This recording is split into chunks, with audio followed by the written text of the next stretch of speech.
Welcome everybody to the next in our series of webinars presented by ACMP Southern California as a follow-up from this year's Change Management Conference.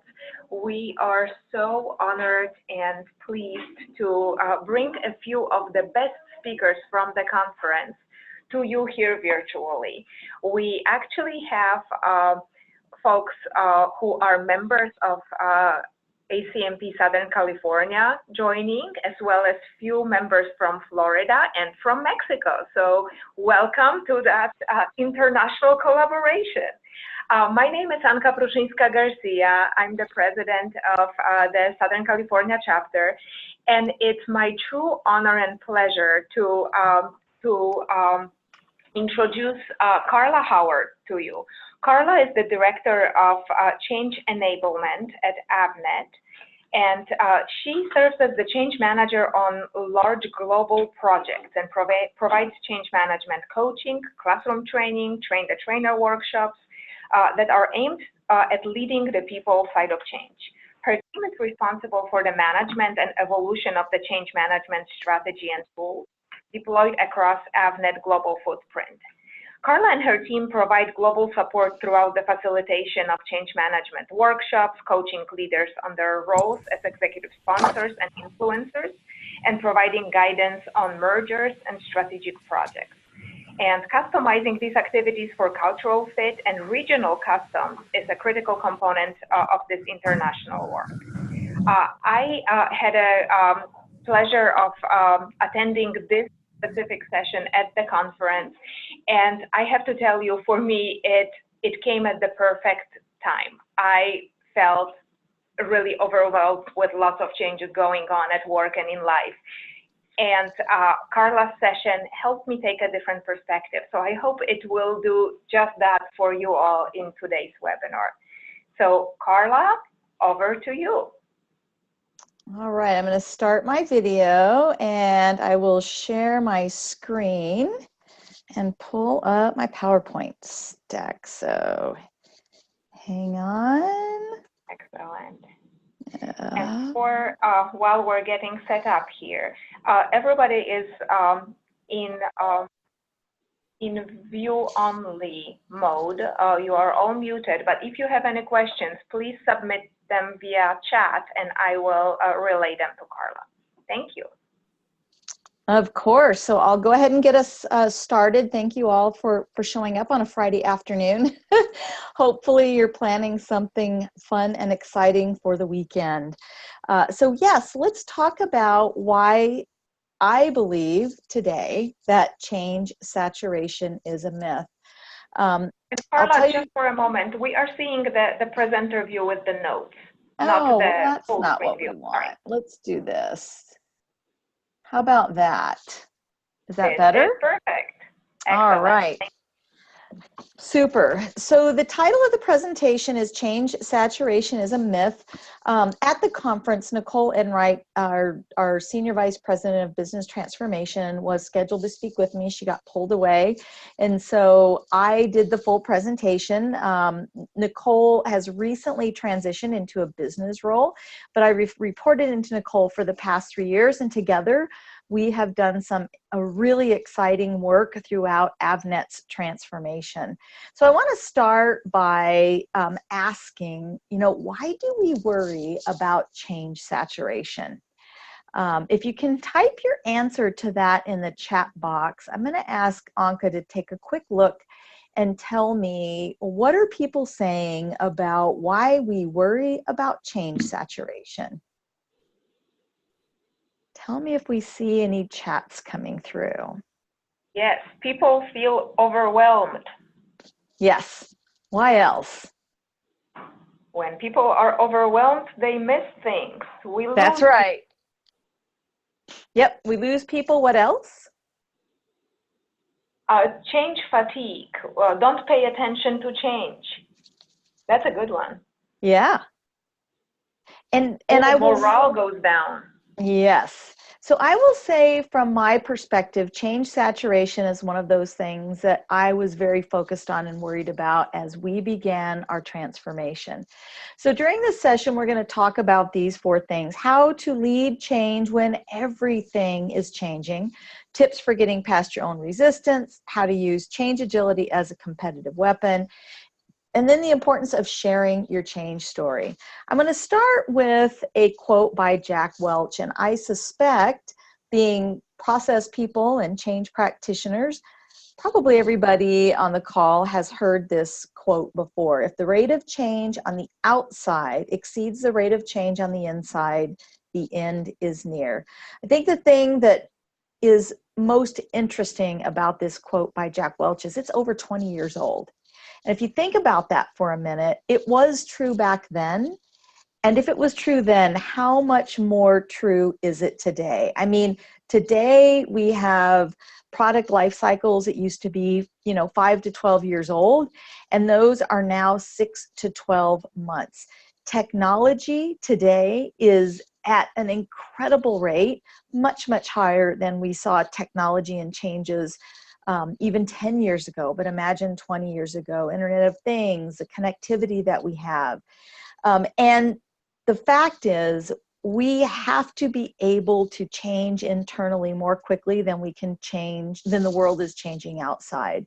And as change management practitioners, we play a key role in helping the organization become more nimble and able to move forward with changes. The pace of change is not linear. It's exponential. I would say probably even 10 years ago, we were more flat in terms of our change.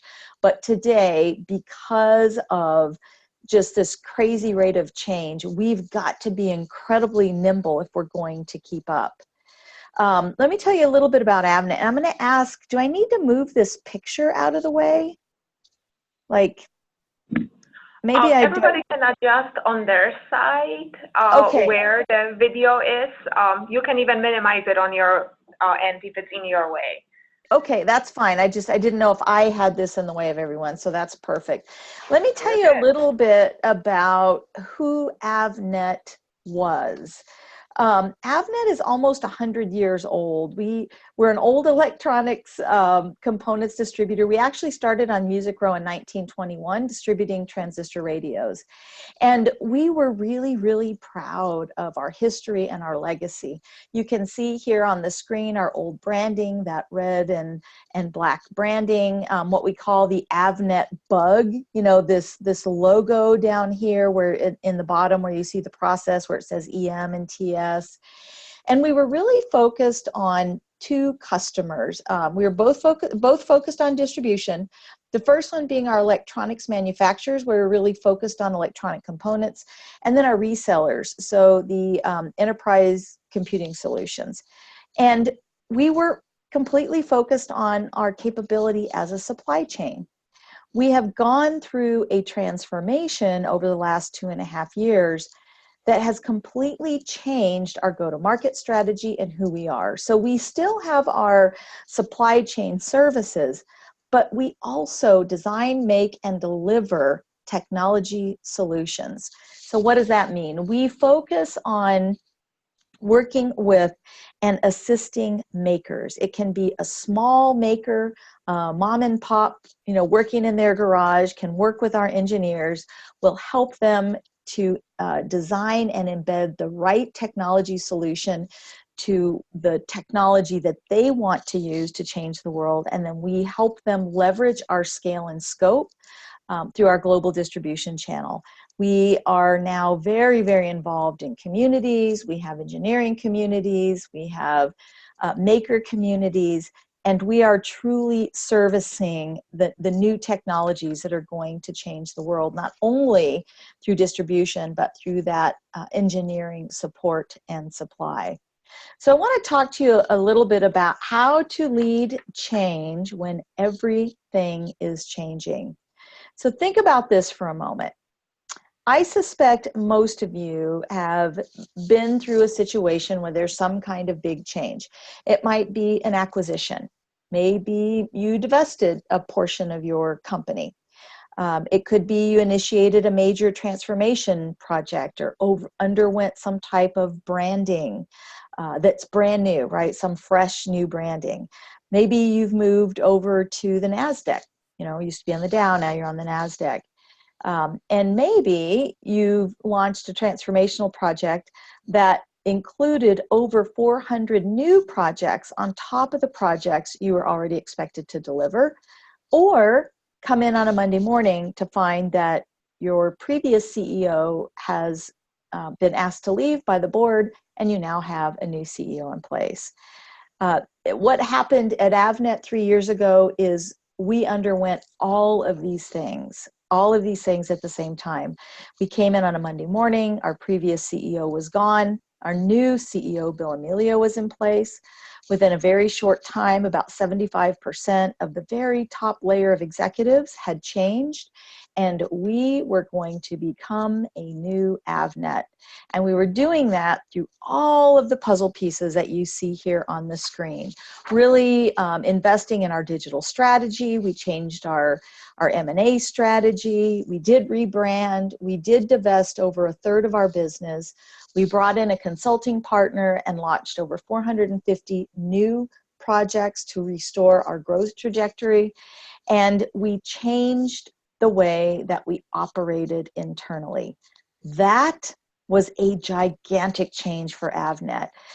This is just to give you an idea of the scale and scope. This is a picture of only one of those puzzle pieces, and that's our digital transformation agenda.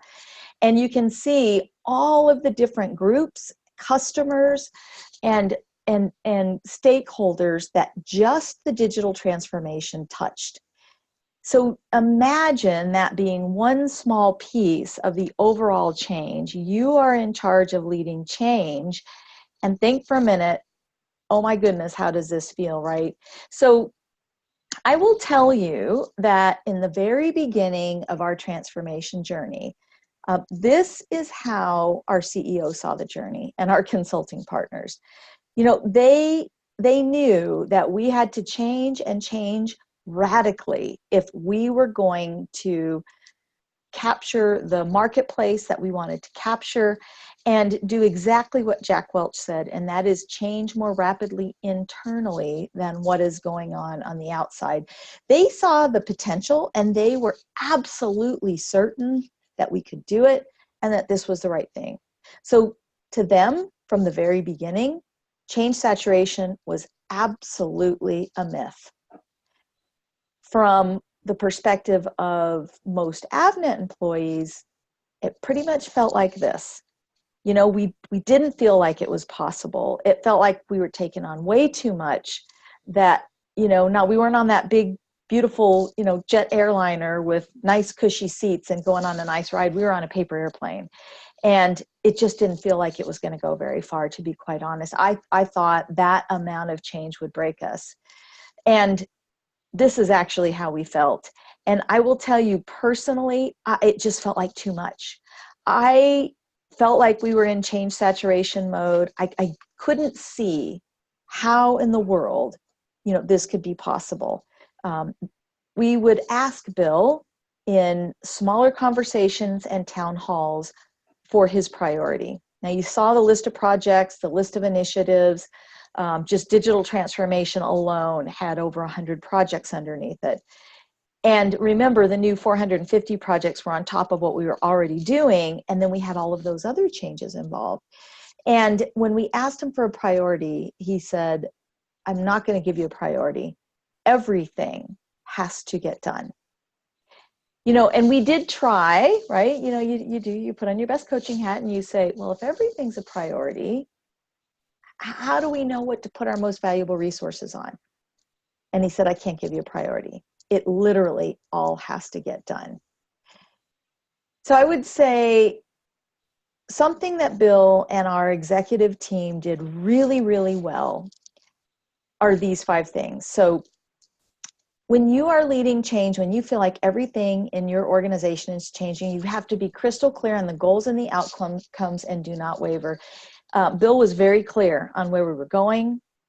why we were going down this path, what the different levers we were going to pull were going to be in order to get there. And the AVNet Executive Board really did create an environment where we were all in it together. There wasn't one group that was more, I'd say, burdened than any other. You know, we all had a responsibility to help each other. There were regular cadences where we talked about our progress, we talked about our targets and goals, and we really worked cross-functionally to get this done.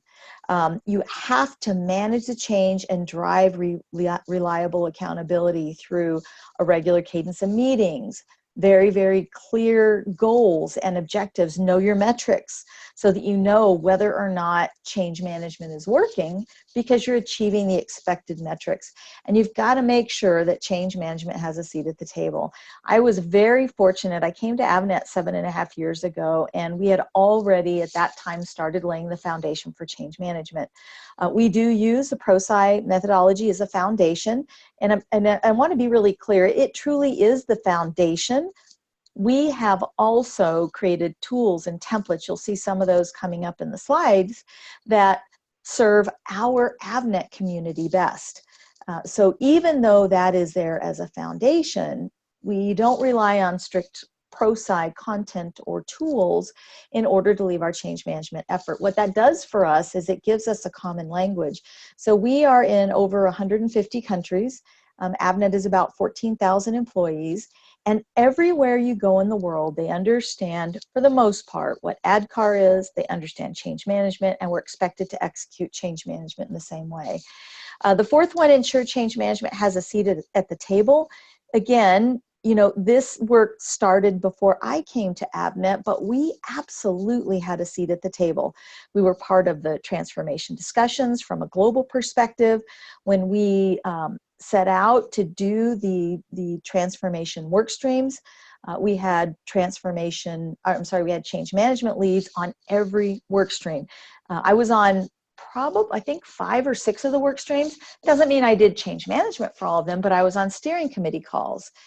I provided tools and templates to the people who are leading change, and I was kind of their lifeline to call if they really felt like they were struggling from a change management perspective. And lastly, don't get caught up in the myth of change saturation. You've got to own it. And by that, I mean, don't use change saturation as an excuse. I think we do that as change practitioners because it feels overwhelming. And I did it myself. The thing that I learned is really, especially when you've got change of this magnitude, you know, everyone doesn't need to know every little detail of what's going on. And we have to find ways of keeping people engaged, able to do their day-to-day work, and able to move through the change in a way that they can be successful. And many times that means, you know, you may have, I don't know, 50 or 60 projects that are going to impact a single group. Well, they need to know the magnitude of the change, but they don't need to know all of the details. And that understanding the magnitude of the change really starts at the very top. So this is a picture of Bill Emilio, and you'll see, you know, his message on the right side there, let's drop the silo mentality. He was very, very clear. Now, listen, I'm sure wherever you are, you've got silos in your organization. We still do today. You never can completely get rid of it. But I will tell you, it was very strong at AVNet, and it is not as strong today. I'll give you an example. We used to have this thinking, and it was a saying that was used by our previous CEO and by senior leaders, and it was this: expose, not impose. And what that means is when we would roll out tools, a system, a process change, we would expose that change to the organization. Regionally, leaders could opt in or not, but we didn't impose it because the thinking was that they know their business best and they know whether this is the right thing for them. And what's interesting about that is I think it was the right message at the time. But as change became more significant, more volatile, and technology became just so much more robust, that thinking no longer served us. And that's what Bill meant when he said we have to drop the silo mentality. And he would say, you know what, we're not going to operate that anymore. We're going to make decisions, and we are going to implement globally. We need global tools. We need global systems. And in order to do that, every region has to follow. And you can imagine the amount of resistance that came with that, and just the feelings, right, of losing power. But he was very transparent about the magnitude and about what his expectations were. The other thing that we did well was we created this vision of a new future for the company. Now, what's really interesting is if you look at the left side and you see that distributor, product focused, we were very components focused, and you see that Avnet branding at the bottom. That was our old Avnet logo and the little bug that's there. We were really proud of that. And when we first heard that we were getting a new brand, you know, a lot of people weren't real happy about it. But I have to tell you, when it came out, we got really excited because you can see it is fresh. It has our new tagline, reach further. And we painted the picture that you see there in the upper right-hand corner of technology as a solutions provider, and began to see ourselves as employees who were going to make a difference through technology, because we weren't just supplying these components and parts. We were going to provide solutions, and solutions that had a real impact. And we tied that to a bigger mission. So I'll give you a couple of examples. You can see here down at the bottom, music, the story of music not impossible. If you get a chance, Google that. We are a partner of Not Impossible Labs. Not Impossible Labs takes seemingly impossible challenges for individuals and finds a technology solution that helps them live a more full life. So the story of Not Impossible Music is this. Not Impossible Labs created wearable technology in the form of vests and some other wearable technologies on wrists and things like that that can sense the pulses in music. And when deaf people wear it, they can experience music in a way that allows them to feel that vibrations, that allows them to hear and feel music where they never could feel it before. And so we had a big concert, and we had hearing and hearing impaired. We had some of our Avnet employees who are hearing impaired who were able to enjoy music for the first time. And this is what I mean by tying our future to a bigger mission. We also partnered with a young family who created a technology that's a wearable device for infants. It's called the Owlet, A-W-L-E-T, the Owlet. And what this is it's a little booty that goes on a newborn infant. And it prevents sudden infant death syndrome, because if the child stops breathing in the night, it sets off an alarm near the parent's bed, and the parents can go pick up the child, and usually moving them around will get them breathing again, or do CPR to get the child breathing again. And that technology was really hard for the family who decided to create it. They had a child who had SIDS. The child has survived that, but it was so terrifying for the father that he said, I'm going to figure out a way that's going to help other parents avoid this nightmare that we've been living. And he came to Avnet and really had a hard time getting the Bluetooth to work, had some challenges, and in working with an engineer, they were able to bring that product to life. So the cool thing is that Avnet employees now had a bigger mission to rally around. You know, we were no longer shipping boxes of a million pieces of components. We were partners in a way that was going to really change the lives of people. Another thing that I'll share with you, and this is something that, you're all change practitioners, so you know this, but we have to communicate more than we think we need to, right? I mean, I don't think any project has ever failed because we communicated too much. And you see here, these are just a few examples of the many, many different ways that we communicated. So when Bill came in, we really didn't have a good history of having quarterly business reviews with our employees, and he instituted that right away. We have had messages. You can see here in the lower left-hand corner, message from Nicole Enright. She had a transformation newsletter that went out. Our chief human resource officer at the time, Marianne Miller, would send out tips on how people could stay energized, during times of change. And we really made sure that messages were very, very consistent. And as I shared earlier, we were bubbling them up to the level of things that people actually needed to hear. I think we get wrapped around the axle a little bit sometimes with all of the changes that are happening, thinking about everything that has to get communicated and trained. So if you think about, let's just say your sales team. If you're rolling out 15 new projects that are going to impact the sales team in the month of July, there's no reason to have 15 training sessions. And your sales team, honestly, doesn't need to know that it was 15 projects.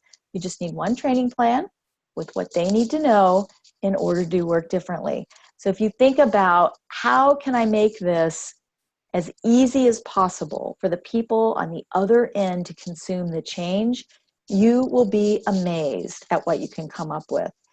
The one miss that I would say that we had throughout the communication is for about the first year, we did not have a regular cadence with people leaders in advance of other messages going out. So you see there in the upper right-hand corner, leading through transformation Q1 manager update. That is still going on at Avnet. We have a quarterly manager call where we share with all of our people leaders, hey guys, here's the things that are coming. Here's the things that you can expect. And here's how we are going to support you. When we started this transformation journey, everyone thought there was an end, right? Okay, we'll finish transformation, then we'll get back to business as usual. We now know that that's not the case, that until things quit changing on the outside, which is likely to not happen anytime soon, we are not going to be able to stop changing on the inside. So our transformation is not a transformation with an end date. It is a way of life now where we are going to continually transform the business to meet our customer and supplier needs and keep an eye to what is changing out in the marketplace and in technology so that we can be nimble and have that competitive advantage. But I did want to point out that if you are going through a large transformation and you have not set aside some cadence of calls with your people leaders, I would strongly recommend you do that. Those calls are among the highest attendance that we have for any of the calls that we have, and our managers have reached out and shared how much better it is for them and how much easier it is for them to lead change after being kept close like that. So when we think about tips for creating engagement and alignment, here are my top 5 tips. Be transparent and never underestimate the power of sponsorship. Having Bill Emilio as our executive sponsor was incredibly helpful. He did not waver. In the ProSci research, you'll see the data that says that people have to hear a message 5 to 7 times in order for it to stick. I have to tell you, I think Bill probably gave those key messages hundreds of times over the course of 2.5 years. He did it in casual conversations. He did it at every QBR.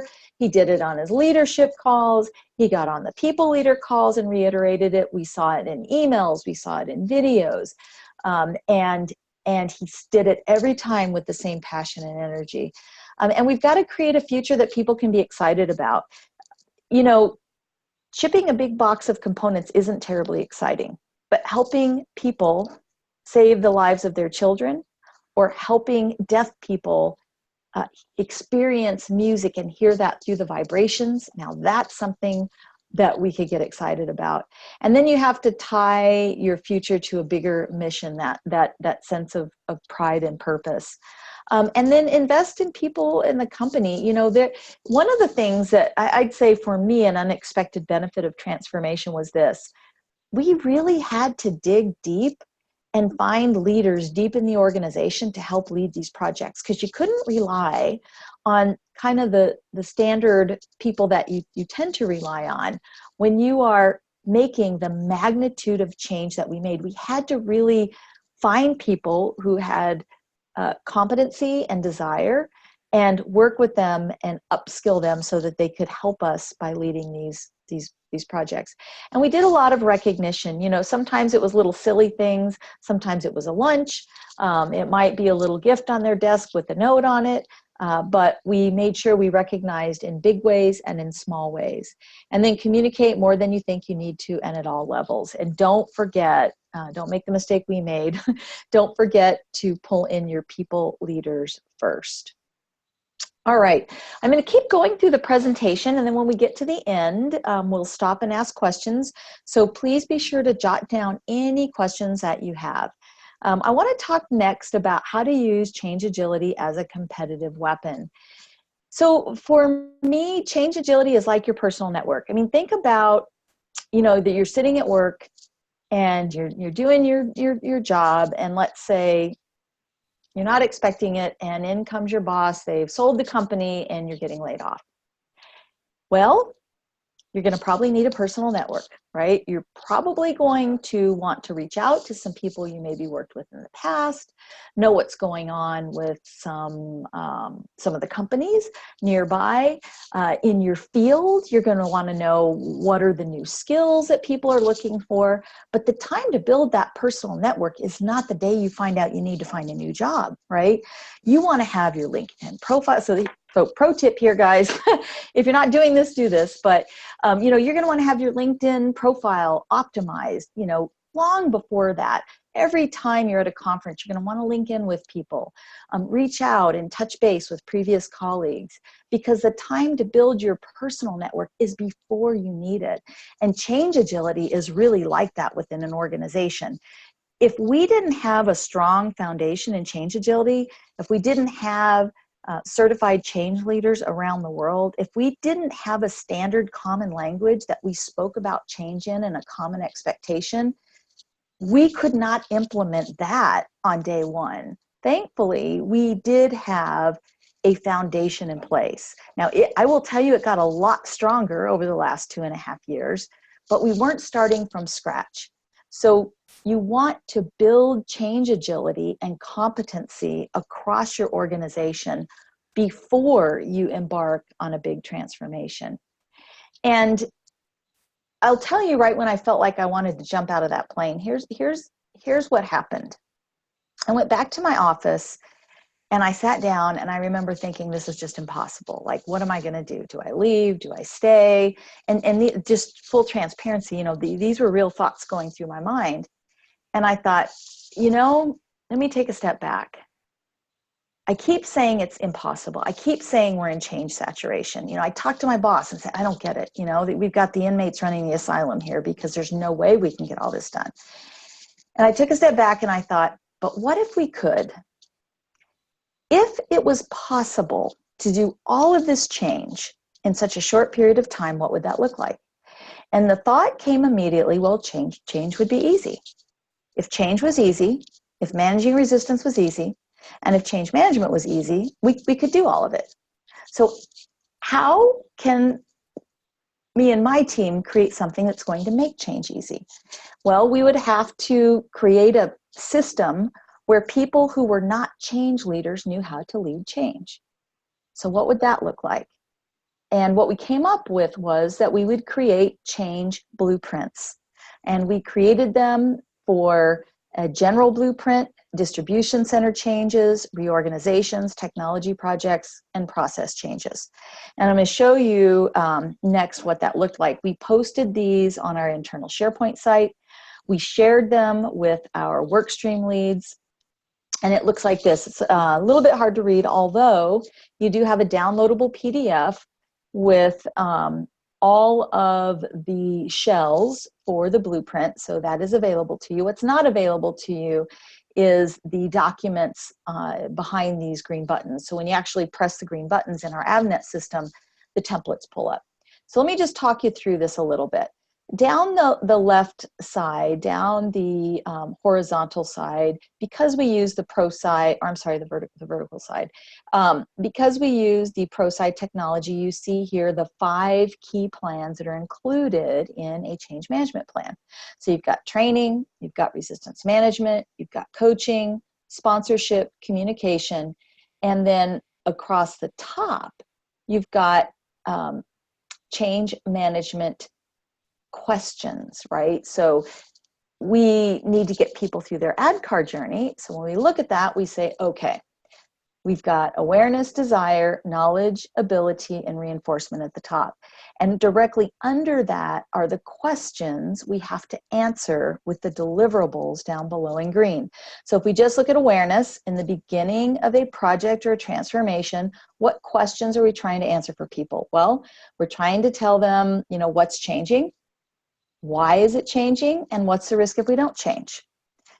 Which of the 5 levers do we need to use? Well, we need to use communication, we need to use sponsorship, and we need to use some coaching.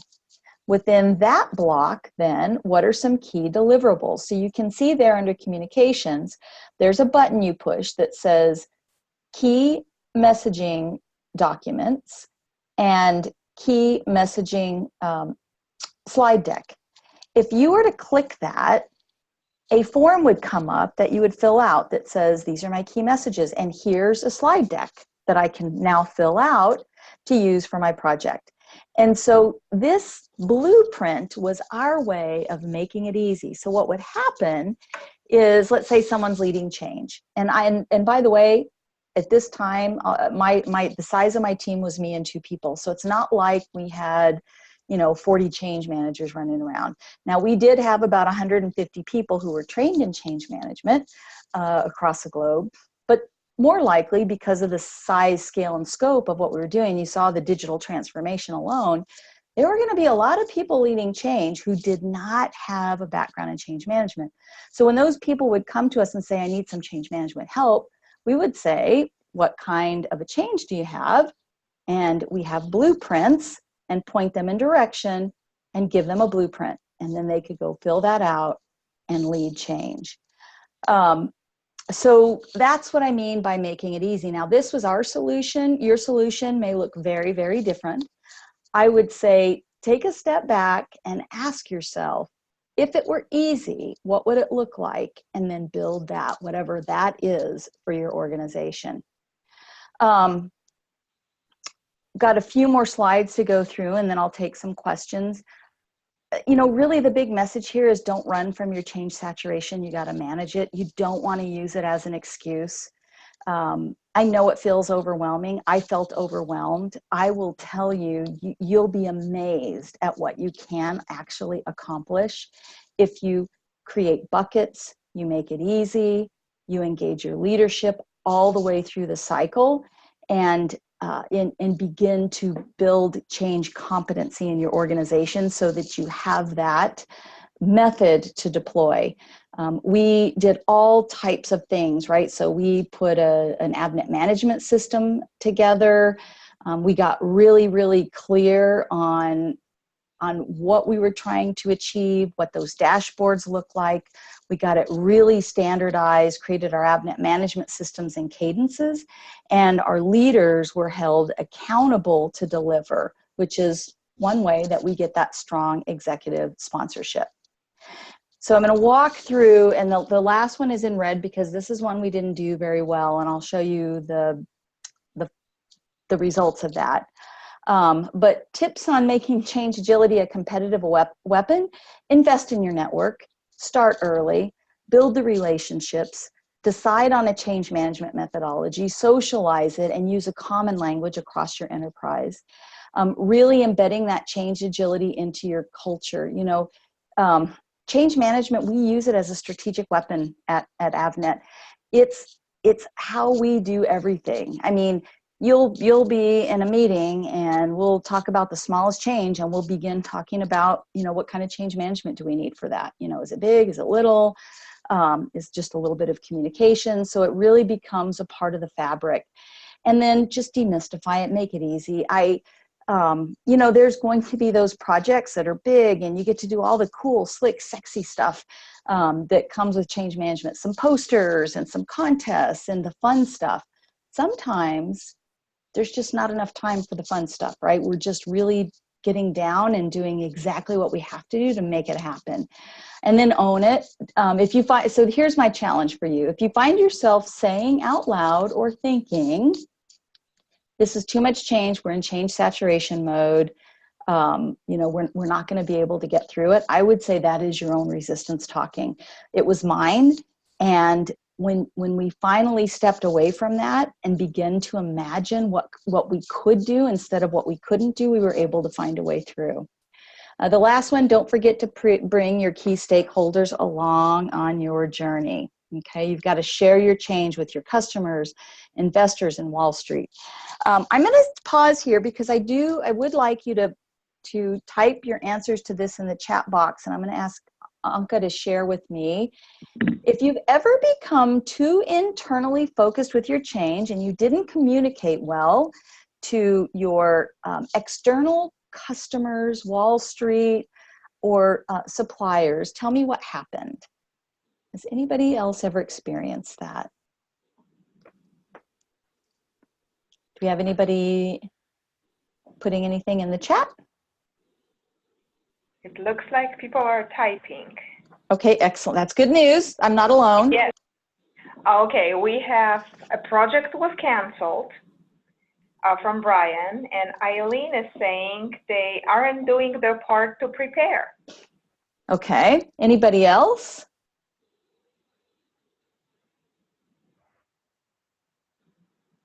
Had the situation where you're too internally focused? Oh, that's a good one. We have from Sarsi, mass confusion. What's the business case? Yep. Let me show you what happened to us. Take a look at our stock in the upper left-hand corner. We had a gigantic stock drop in the first 6 months of our transformation. And that was due to supplier loss. We had massive supplier loss, and it was an incredible hit to our profitability. And I will tell you, nothing will get your CEO's attention like a stock drop.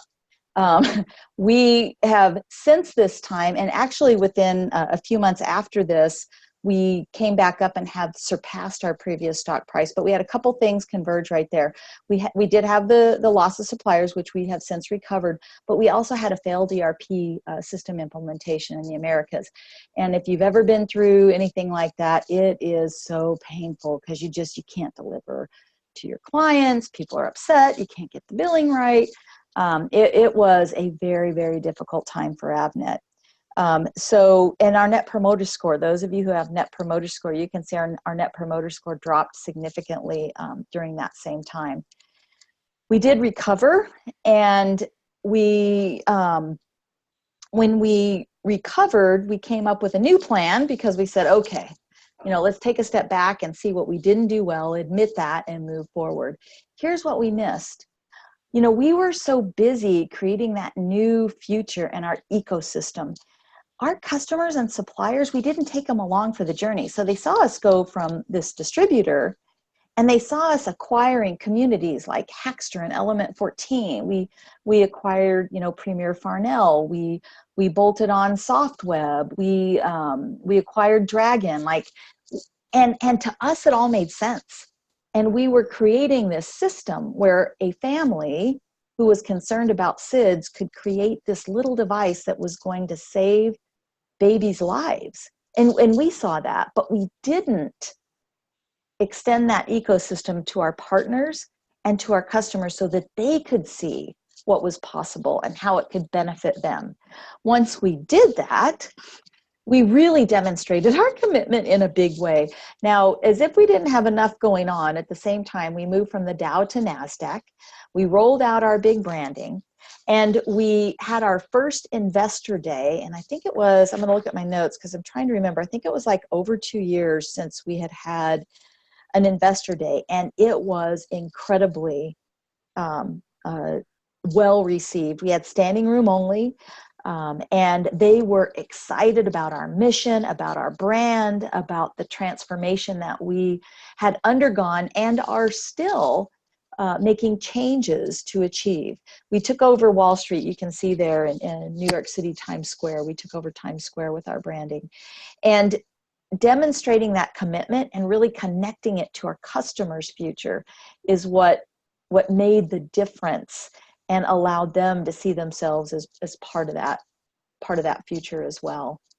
So when you think about sharing your change story, be honest when you make mistakes. You're going to make mistakes. We had a big miss. It resulted in a stock drop. Now, again, it wasn't just a transformation miss. It was also the ERP miss. But hey, both were painful, and we did recover quickly, and we were honest about it. Speak in a language that speaks to them. Talk about their journey and what they want to achieve and how your transformation is going to enable that. And in that way, you connect your future to theirs and you engage them in that bigger mission or vision. And then visibly demonstrate your commitment to your transformation. And you can do that through telling your story, through, we did that by moving to the NASDAQ. We did that through our rebranding. Whatever it takes for you to visibly demonstrate your commitment to your transformation, make sure that you're doing that. We started out on this journey. It's been 3 years ago now, 2.5, 3 years ago. And we really didn't think it was possible. The conversations in the hallway were difficult. We thought we were on that paper airplane. And, we had an $11 billion divestiture. And okay, yeah, that's a big number. But let me tell you, the more difficult part of that divestiture was that we saw trusted employees who had worked with us for many, many years leave. And, now they're no longer like one of us, right? They're off in a different company. And that was really hard. And you look at the magnitude of what we were asked to do. And we really thought, are you like this little boy here, right? Are you kidding me? After we got through that and really thought about how it could be possible, we made it not impossible. And I have to tell you, that feels amazing. Like, I now know that whatever change, this team gets, whatever is thrown our way, we will find a way to manage it. Because if we can manage that, we can manage anything else anybody's got out there to give us. So I will tell you that I believe change saturation is a myth. Absolutely, full stop, it's a myth. You can make massive change. People think it looks like the straight line arrow on the left, just like that airplane taking off through the sky. It doesn't look like that. It looks like the arrow on the right. And while I'd love to tell you that we're in that upper right-hand section that's just going straight, into the stratosphere, I think we're probably still in part of that messy bottom part. We're not in the crazy messy middle, but, we're still working through some things. The difference today is we know we can get there. And we've got a great team and we've got a great foundation in place to make that possible. Our financials, our profit margins, our community members are showing us that we're going the right way. We are offering solutions and not just products. And we're winning customers and business and suppliers. So not only do we feel it internally, we do see it on the external. So, my closing thoughts for you, and then I'll open it up for some questions, are this. Big change, if you're in the middle of big change and you feel like it's change saturation, I have to tell you that that's not going to go away. It is a journey, not a destination. This crazy, volatile world we live in with technology that, every time I turn around, there's technology that's doing something new and different. It is a destination. It's not a destination, it's a journey. And we as change practitioners it's critical that we find a way to help make this manageable for the people that are relying on us to make change easy. So I'm going to pause there and see if you have any questions at all for me. Yes, we do have quite a few questions in the chat box. So let me just start from the first one submitted. How do you garner the resources needed to plan and execute the change while keeping day-to-day operations running smoothly? They run lean and rely on the internal people to handle the change work as well as keeping the lights on. Yeah, so we do that too. With the exception of my team, we don't have dedicated change managers. So me and 2 people for 18,000 people. So I would say the way that you do that is twofold. You've got to train people outside of the lean team or the change management team on how to lead change.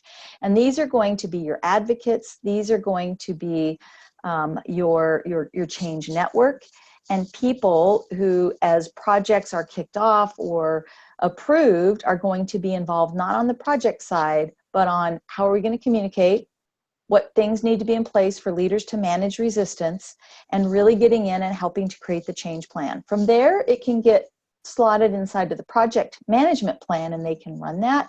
But you've got to have people who it is not their day job to lead change, but they're skilled enough in change that they can jump into a project and provide resource. And I think there was a 2-part question. So that was one part. Was there a second part? No, I think you got it. Okay. The Perfect. next question was, in addition to new technologies or process adoption, how did you handle culture transformation? Yeah, well, so that one's hard. So for example, the expose, not impose. That was a huge culture transformation. And that started with our very top leaders, the presidents of our organizations. You have to have extremely strong executive support to do that. So Bill Emilio, incredibly strong executive sponsor, and he had to drive that, and where he saw behaviors that were different from that, he had to address it. If you're going to have a transformation that is really impacting your culture, you absolutely have to have very, very strong executive sponsorship where there is no option to opt out. And as painful as that sounds, you need that. And you then need to tell a compelling story. So for us, the compelling story was we are impacting people in a positive way through technology. Your compelling story will be different, but I really think you need those 2 pieces, strong executive leadership and a compelling story that your people can connect to. That's so well said, Carla. Thank you. Mm-hmm. We have a couple of questions around resistance and pockets of resistance. One is specific to getting your leadership. If you had a situation where the leadership may have had the different priorities within those different silos original. And second is just more general, if there were pockets of resistance and what lessons learned would you share from helping those departments or units that were most resistant? So a couple of things, and the first one's going to sound really harsh.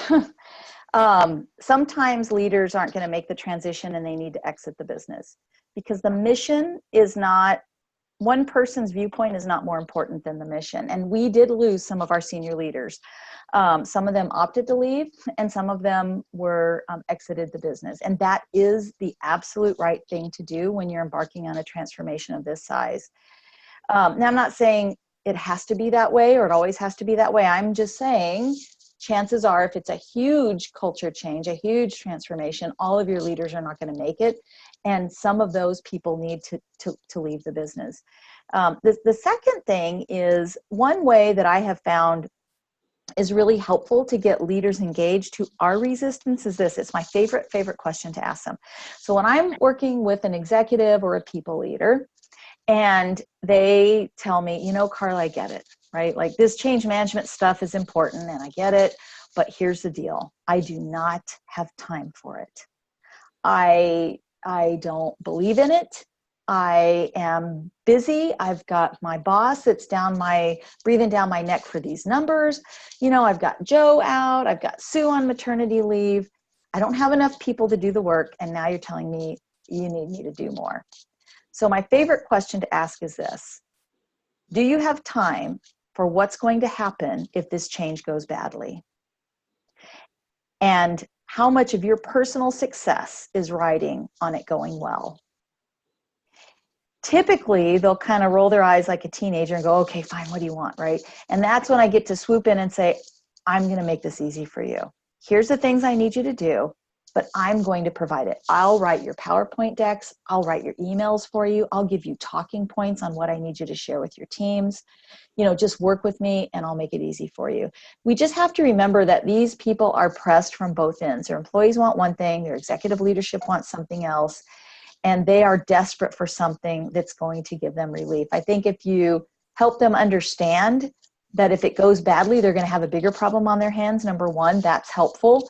Number two, their personal success is dependent on the success of the project, but help them figure that out for themselves, and then offer to support and make it as easy as you can for them. Excellent, thank you. We have a couple of questions about tools you've used for communication and training on the new technology and process. Did you use an intranet? Did you have, you know, what tools did you use for communication? You showed us a couple of samples of newsletters, emails. Yeah.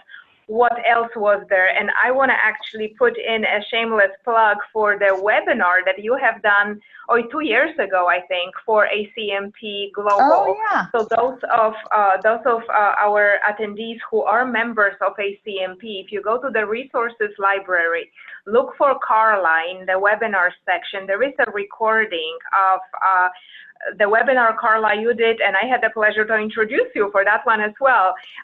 It was called Ditch Digital and Add Fun into Your Communications, and that there were some really cool examples there as well. But I want to hear about this project, tools for communication, and how did you train people? Yeah, so the webinar you're talking about is a really good one. It'll have about 25 different things that you can do, different ways that you can communicate that are not digital. For this transformation, we did a lot of different things. So we did use video. Bill would do videos. Our senior leadership team did videos. We did big webinars, conference calls. The manager one is a perfect example where there were slide decks and senior leaders on board for that. Bill did his town halls and his QBRs. We use the software, the license is cheap. It's VIMEO. It used to be called Go Animate, where you can even do small trainings. It's information, but it's really cool animated software that talks about changes that are coming, what people can expect. So we did some communications that way. You can either do a music background, you can do a voiceover. We did the standard, you know, we did PowerPoints. We create leader talking points where we send all of our people leaders a list of where we are in the transformation and what they need to communicate to their teams. What's important about this is not take the email and forward it to everybody. This is, and the directions are very, very clear. These leader talking points are meant for you to have one-on-one conversations or small group discussions. Please do not email them out. These are your talking points. You need to use them for that purpose. So we use that. We did a lot of face-to-face communications. Our leaders, you know, would practice, you know, management by walking around, where they just go talk to people. I'd have executives go by the project teams and talk to the project teams. So lots and lots of different ways to communicate. And I do agree the Ditching Digital webinar is a full hour on many, many different ways to communicate that are not related to digital. We did have SharePoint sites. We had a transformation site where anybody could go to at any time to look at where are we on our transformation. We had a page set up if you were leading a project, tools and templates you could use for both project management and change management. And we had resources that you could call if you're stuck. So me and my team were on the list for change management. And we also did a regular cadence of reviews where if you were stuck, you could ask for help and we would assign a resource to help you. So I know that was a lot, but that's a few ways we communicated and trained. Thank you. We have just one more question and time probably for just that one last question. Could you share with us, this is from Griselda, what is your best practice to help leadership when they really feel the change saturation? That's an interesting one. So I would say making it easy for them to lead change. I mean, as a change practitioner, you should be taking that burden off of them. You know, you have regular monthly meetings with them. You do write their communications for them, or whoever the change practitioner is. Create PowerPoint decks for them to deliver. Sit down with them and tell them what you're hearing and where they need to go build the coalition of support. Find out what they need, and you are the creator of the content and the deliverables. One of my senior leaders would often say to me, prop me up and tell me what to say, right? Not because he wasn't interested or engaged, but because he was busy running the day-to-day, and sometimes they almost know too much, right? They're afraid to say too much. So you tell me what I need to say and deliver. One of my favorite change management tools is a 3x5 card for my leaders. I have one of my leaders who I will literally once a week, once every other week, leave a 3x5 card on his keyboard with 3 or 4 bullets. Talk about these things this week, right? Do these things this week, so that I make it as easy as possible for him. So where your leaders are overburdened, figure out what you can do to create the content, the deliverables, prepare them so that they can go out and it's easier for them to be a great sponsor. Thank you so much. I think this absolutely addresses, you know, the need to speak their language, speak in their frame of reference. Carla, thank you so very much. I really appreciate it. I hope this was helpful to everybody. I would like to invite everybody to our next webinar in this series. We have one more conference speaker next month on July 19th. Barbara Trotline will talk about change intelligence. You know, your intelligence, your emotional intelligence. Barbara will talk to us about change intelligence. So save the date. More information to come on our website and via email. Thank you, everybody. Again, have a great rest of the day and a great weekend. And thank you, Carla. My pleasure. Thank you so much.